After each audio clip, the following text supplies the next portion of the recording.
It was a beautiful day. No rain, slight breeze, 90 degrees Fahrenheit.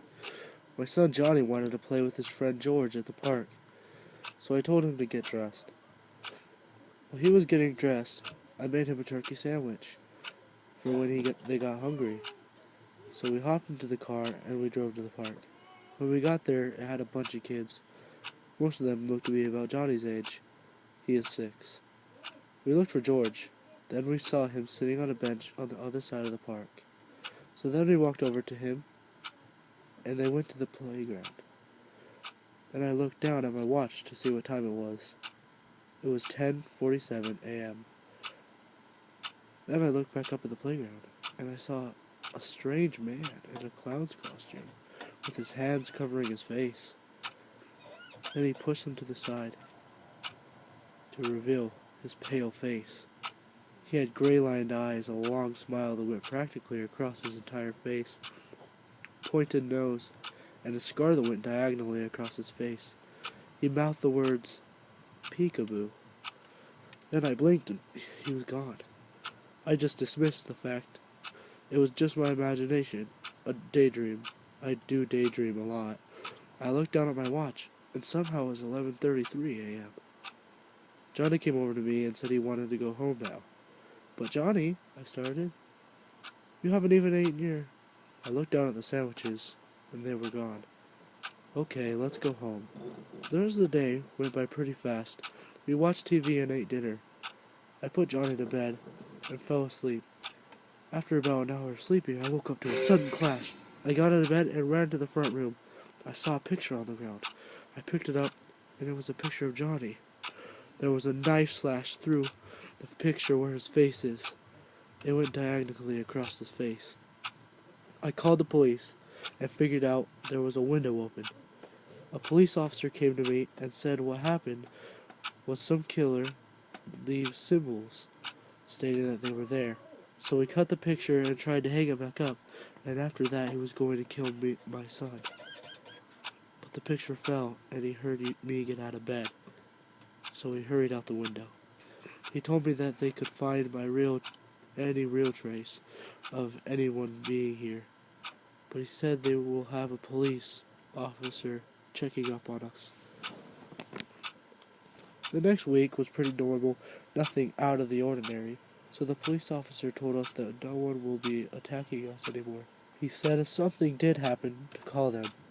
I said thanks in relief knowing that nothing bad would happen again. That night I put Johnny to sleep, and when I fell asleep I had a nightmare. I was sleeping in bed when I thought I heard a noise, so I looked up and saw nothing. So I laid back down, and as soon as I closed my eyes, a hand fell upon my mouth. I opened my eyes and saw the clown from the park right above me. He said, "Peekaboo," and slashed diagonally down my face. Then I woke up startled. I sighed in relief, knowing that it was just a dream. I looked over to my clock to see it was 7 a.m. I woke Johnny up, and we went and ate some breakfast. Then Johnny went and played in the backyard. After about an hour, he came back inside, saying goodbye to someone outside. "Who are you talking to, Johnny?" I asked. "My new friend, Billy," he explained. "What is he like?" I asked. "He's a clown, Daddy. We play peekaboo." My eyes widened. "Johnny, you could not play with Billy anymore," I said. "But," he started. "No, I won't let you. End of discussion," I ended.